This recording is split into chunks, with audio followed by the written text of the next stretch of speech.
State news 71 में आप सभी का स्वागत है। आज शाम के समय एक दुकान के अंदर खड़े होकर जो यह वीडियो बनाई जा रही है, यह आप लोगों को आगाह करने के लिए, विशेषकर दुकानदार भाइयों को, क्योंकि पिछले कुछ दिनों से कुछ लोग ठगी के अनेकों प्रकार के नमूनों से दुकानदारों को ठग रहे हैं। पिछले 2 दिनों में काफ़ी दुकानदार उन्होंने ठगी का जो है शिकार बना लिए हैं। कुछ दुकानदारों के पास वो गए, सामान ले लिया, ये सामान दीजिए, वो सामान दीजिए, और जब पेमेंट देने की बात आई तो फिर कहने लगे कि भाई एटीएम मशीन में मैंने एटीएम लगाकर जो है पैसे लेकर आना, पेमेंट मैं तभी करूँगा, एटीएम से पैसे निकलवा कर ले आऊँगा। दुकानदार अपना बिजी हो गया, दूसरे ग्राहकों में वो अपना सामान उठाकर वहाँ चले गए। ऐसे 2-3 दुकानदार तो इस प्रकार से ठगे गए। इसी प्रकार से कुछ दुकानदारों के पास वो गए, सामान ले लिया, काफ़ी अच्छे 20 से 30 हज़ार का सामान लिया और चेक दे दिया ऐसे का जिसका कोई अकाउंट नहीं था, वो चेक देकर वहाँ से फरार हो गए। ऐसे ही कहीं किसी से मोबाइल, इसी प्रकार से एक 2-3 और गांव के अंदर जो है कार वगैरह भी उन्होंने खरीदी है और सिर्फ 5,000 की पेमेंट दी और कार लेकर चले गए और बाकी पेमेंट देने से मना कर दिया। तो ऐसे कुछ ठग हमारे इस इलाके में सुबह मार्केट में आ जाते हैं और शाम को किसी न किसी को ठग कर जो वापस जाते हैं। कुछ दुकानदार जो है उन्होंने हमें जानकारी दी और कुछ दुकानदार जो है कैमरे के सामने नहीं आते, लेकिन नहीं आना चाहते, लेकिन उन्होंने अपनी जानकारी दी। इस वक्त मैं बब्बल बुक डिपो जो कि मनीष सोपी शॉप जो कि रेस्ट हाउस के सामने दुकान है, मैं आया हूं। सबसे पहले यहीं से मेरे पास सूचना गई थी कि ये ठगी का शिकार हुए, किस प्रकार ठगी का शिकार हुए, अब हम जानकारी लेना चाहेंगे मनीष कुमार से। तो मनीष कुमार बताइए, क्या बातचीत आपके साथ हुई, क्या किस प्रकार से आपके कितने पैसे की वो चपत लगाकर चले गए?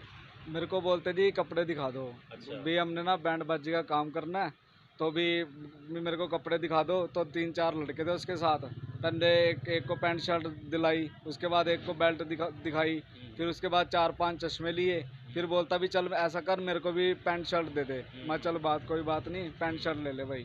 तो कहता भी कहा भी मैं अब 2 मिनट में अभी आ रहे हैं, मेरे पास और ग्राहक भी खड़े थे। तो कहता भी मैं 2-3 मिनट में आ रहा हूँ एटीएम से पैसे निकलवा के। तो मैं कोई बात नहीं भी इतना, फिर उसको वो आया नहीं। तो मैंने किसी लड़के से उसका नंबर लिया, तो उसको फ़ोन किया, तो वो बोलता भी मैं थोड़ी देर में आऊँगा। फिर आया नहीं वो। तो रात को भी किया, तो रात को भी उसने फ़ोन नहीं उठाया। तो उसके अगले दिन मैंने दोबारा उसको फ़ोन किया, तो मेरे को धमकियाँ देने लगा भी मैं ऐसे कर दूंगा, मेरे में ये पीर आता है, मैं वो कर दूंगा, भी मैं और तुम्हारे से पैसे लेके जाऊंगा। हैं तो मैंने फिर उसके बाद फिर पुलिस स्टेशन में तो उनकी दरख्वास्त दी। तो पुलिस स्टेशन वाले कहते भी हाँ हम कुछ कार्रवाई करेंगे। तो बस ये फिर उसके बाद अभी तक तो कुछ हुआ नहीं, अभी तक इतनी बात हुई। कहते हैं कि चोरी ऊपर से सीना चोरी, लगभग 26,500 रुपये का सामान यहाँ से वो ले गए, पेमेंट नहीं अदा कर रहे हैं और ऊपर से इनको धमकाना कि तेरे को ये कर देंगे, वो कर देंगे। तो इस प्रकार से सरेआम जो है इनको 26,500 रुपये की उन्होंने चपत लगाई है। चलिए अब दूसरी दुकान पर चलेंगे, उनसे बातचीत करेंगे किस प्रकार से उन सातिर लोगों ने उनको ठगा है।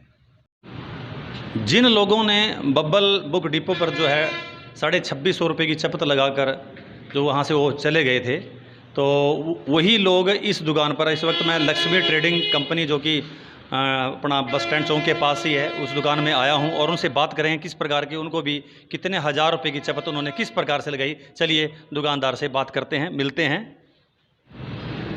भगवती प्रसाद जी, मैं जानकारी चाहूँगा कि किस प्रकार से आप ठगी का शिकार हुए, कितने हज़ार रुपये की चपत उस नटवर लाल ने आपको भी लगाई है, जानकारी दीजिए। उस व्यक्ति ने संडे का दिन था, मेरी दुकान पे आया कि बाबूजी मेरा ये चेक ले लो और कल को लगा देना। तो हमने भी एक जानकार और था उसके साथ, उसको जानता था, उसके चक्कर में मैंने कहा चलो कल चेक लगा देंगे। उसने 27,000 रुपये का हमारा चपत लगाई है, सरिया लेके गया है, जो कि अभी तक कोई कार्रवाई देने के हम उसकी कोई कार्रवाई चल रही है। थाने में कोई गड्डी खड़ी है जिसके ऊपर कार्रवाई कर रहे हैं कि किसी और के बारे में भी पता लगा कि गोविंद तनेजा है, उसके भी पैसे लेके गया हुआ है। अभी तक कोई कुछ नहीं अभी बना हुआ है। देखते हैं कि सोमवार का उसने टाइम लिया हुआ है, मंगलवार का। नहीं, आपको चेक देखो किसके नाम से चेक था, कब आपको पता लगा कि चेक जो है जब हम सही नहीं है? जब नेक्स्ट डे हम बैंक गए तो हमें ये पता लगा कि वो चेक उसका था ही नहीं। उसने सिग्नेचर भी जो है अपने बाप के किए हुए, उसका नाम भी नहीं था वो चेक, ना उसके बाप का नाम चेक था। हमें तो ये भी उस बैंक से पता लगा और वो अकाउंट बिल्कुल ही जीरो है। तो आप देख सकते हैं कि नटवर लाल ने 27,000 रुपये की ठगी सरेआम दिन दिहाड़े इस दुकान पर भगवती प्रसाद जी से की है। तो अब देखते हैं कि अगली दुकान पर चलकर पता करेंगे भाई किस प्रकार से नटवर लाल का वो शिकार हुए हैं। तो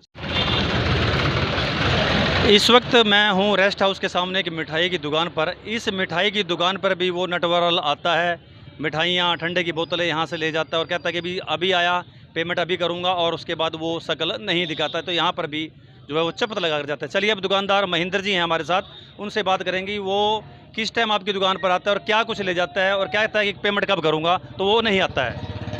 एक दो बार आया जी मिठाई, एक दो बार आया जी। हाँ ठंडे की बोतल लेके, ठीक कह रहा अभी दे रहे हैं पैसे, उससे बाद पैसे देने नहीं आए जी। तो मिठाई वगैरह ठंडे की बोतलें साथ ले गया, हाँ जी, लेकिन नहीं आया। आया नहीं जी। तो आपने कोई थाने थोड़े में कार्रवाई के लिए कुछ करी? कुछ नहीं करा।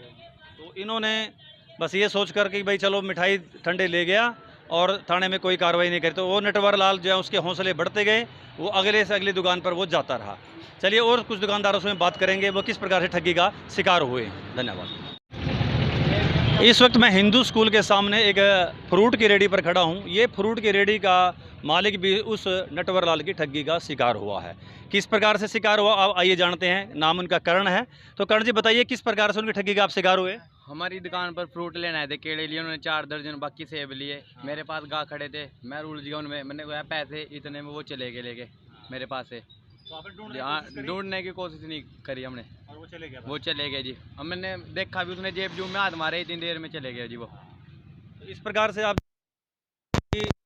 ने लिया और यहाँ से फिर वो फरार हो गए। तो ये भी नटवर लाल की ठगी का शिकार हुए। अब मैं फ्रूट की एक दूसरी रेडी जो हिंदू स्कूल के सामने ही है उस दुकान पर आ गया हूँ। आपका नाम क्या है?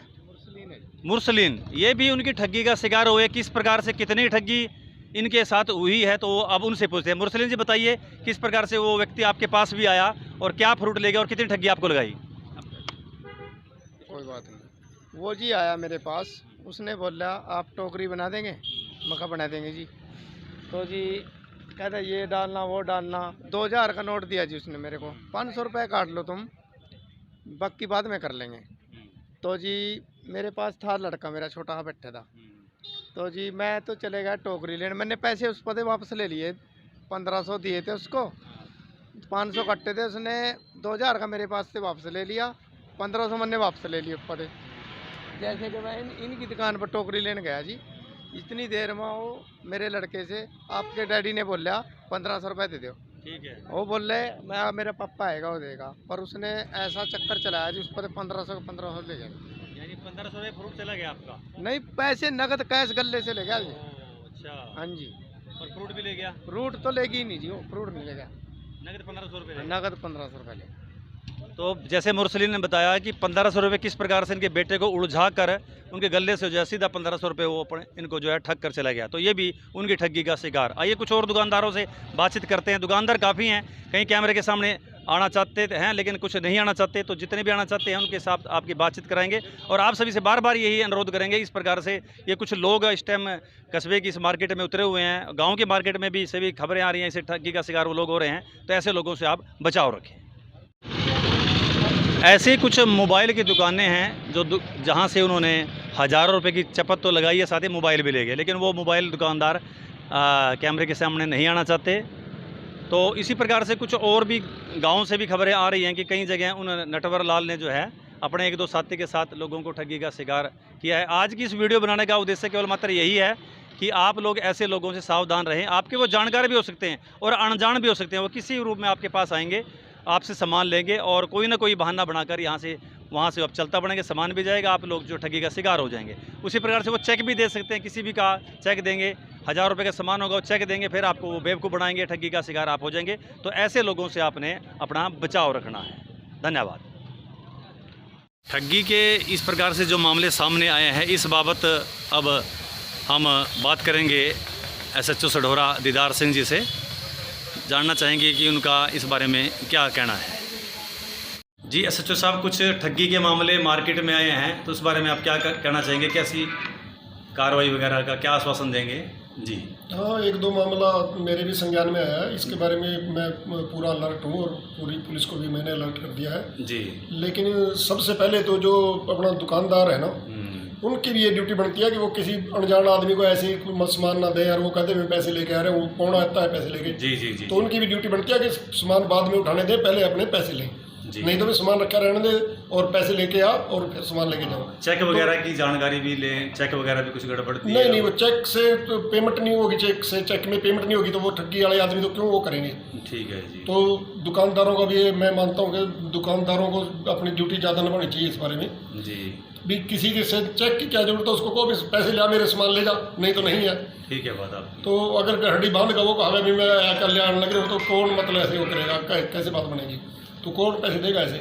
अगर ऐसे में ठगी का शिकार है तो उनको क्या करना चाहिए? तो उनको तो कोई पता ही नहीं, नाम पता ना मालूम, किसी का जानते ही नहीं है हम किसी को, तो उसको आप सामान दे रहे हैं तो उसमें क्या बनेगा, क्या पता कौन आदमी है, कहाँ का रहने वाला है, क्या है, किसी का तो हम जानते नहीं, किसी को आइडेंटिफिकेशन नहीं है, कुछ नहीं है। तो उसके बारे तो दुकानदार को खुद ही सतर्क रहना पड़ेगा। जी जी जी। अगर अनहोनी हो भी जाता तो पुलिस को फिर इन्फॉर्म हाँ, करें? पुलिस को इन्फॉर्म करें, ताकि 112 पे करें, पुलिस को करें, ताकि अलर्ट हो के उसको देखा जाए, पकड़े जा सके इस आदमी को। जी जी। ठीक है साहब, धन्यवाद जी आपका।